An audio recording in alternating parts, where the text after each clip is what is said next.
ইনকেলাব মঞ্চের আহ্বায়ক শরীফ ওসমান বিন হাদির হত্যাকারীদের গ্রেপ্তারের বিষয়ে অগ্রগতি জানাতে স্বরাষ্ট্র উপদেষ্টা লেফটেন্যান্ট জেনারেল অবসর জাহাঙ্গীর আলম চৌধুরী ও প্রধান উপদেষ্টার বিশেষ সহকারী স্বরাষ্ট্র মন্ত্রণালয়ের খোদাবক্স চৌধুরীকে ২৪ ঘণ্টা সময় বেঁধে দিয়ে আলটিমেটাম দিয়ে শাহবাগের সমাবেশ শেষ হয়েছে। এই সময়ের মধ্যে জবাব দিতে না পারলে তাদের পদত্যাগ দাবি করেছে ইনকেলাব মঞ্চ। আজ শনিবার বিকেল ৫:১৫টার দিকে শাহবাগ মোড়ে জুলাই শহীদ স্মৃতিস্তম্ভের সামনে এই আলটিমেটাম দিয়ে কর্মসূচির সমাপ্তি ঘোষণা করেন ইনকেলাব মঞ্চের সদস্য সচিব আবদুল্লাহ আল জাবের। এর আগে জাতীয় সংসদের দক্ষিণ প্লাজায় ওসমান হাদি জানাজার পর শাহবাগে এই সমাবেশ শুরু হয়েছিল। সমাবেশের কারণে শাহবাগের সড়ক দিয়ে সব ধরনের যান চলাচল বন্ধ হয়ে যায়। সমাবেশে নারায় তাকবীর, আল্লাহু আকবর, দিল্লি না ঢাকা, ঢাকা ঢাকা, আমরা সবাই হাদি হব, গুলির মুখে কথা কব, বাকশালীদের আস্তানা ভেঙে দাও, গুড়িয়ে দাও, দালালিয়ার করিস না, পিঠের চামড়া থাকবে না প্রভৃতি স্লোগান দেওয়া হয়। বিকেলে শাহবাগের সড়কে আসরের নামাজ আদায় করেন বিক্ষোভকারীরা। পরে বিকেল ৫:১৫টায় সমাবেশের সমাপনী বক্তব্যে ইনকিলাব মঞ্চের সদস্য সচিব আবদুল্লাহ আল জাবের দুটি দাবি তুলে ধরেন।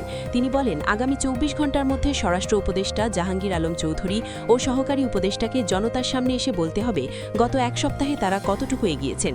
এর জবাব দিতে না পারলে তাকে অবশ্যই পদত্যাগ করতে হবে। সিভিল মিলিটারি ইন্টেলিজেন্সের সামরিক বেসামরিক গোয়েন্দার মধ্যে ঘাপটি মেরে বসে থাকা আওয়ামী সন্ত্রাসীদের চিহ্নিত করে গ্রেপ্তার করুন। বিক্ষোভকারীদের উদ্দেশ্যে ইনকিলাব মঞ্চের সদস্য সচিব আবদুল্লাহ আল জাবের বলেন, আমরা সার্বক্ষণিক এখানে থাকব, কিন্তু আপনাদের একটু রেস্ট দিতে চাই। আপনারা আজকের জন্য বাসায় যান। আগামীকাল বিকেল ৫:১৫টার মধ্যে যদি সরকারের পক্ষ থেকে কোনো জবাব না আসে আমরা আবার এখানে আসব। অনেক ছাড় দিয়েছি, আর ছাড় দেব না। এর আগে সমাবেশে ইনকিলাব মঞ্চের সদস্য সচিব আবদুল্লাহ আল জাবের বলেন, নির্বাচন বাধাগ্রস্তের ষড়যন্ত্র রয়েছে, দেশি বিদেশি বিভিন্ন ষড়যন্ত্র হচ্ছে। তারা চাইছে ওসমান হাদি যে লড়াইটা শুরু করেছিলেন সেটা যেন কোনোভাবেই ফোকাসে না থাকে। এজন্য দেখবেন বিভিন্ন লোক বিভিন্ন জায়গায় স্যাবোটাজ করা শুরু করে দিয়েছে। আমরা কি তাদের সেই সুযোগ দেব?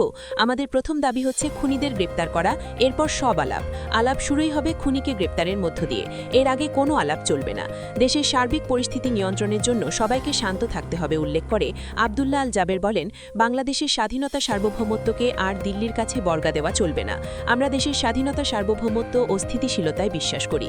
কেউ যাতে কোনো অপ্রীতিকর পরিস্থিতি তৈরি করতে না পারে সেজন্য সবাইকে ইনকিলাব মঞ্চের এক একজন কর্মী হয়ে যেতে হবে। আবদুল্লাহ আল জাবের কর্মসূচি সমাপ্ত ঘোষণার পরও অনেকে শাহবাগের সড়কে থেকে যান। বিকেল ৫:৩০টার দিকে এই মোড় দিয়ে সীমিত পরিসরে যান চলাচল শুরু হয়। সন্ধ্যা ৬টায় বিক্ষোভকারীরা সরে গেলে যান চলাচল স্বাভাবিক হয়।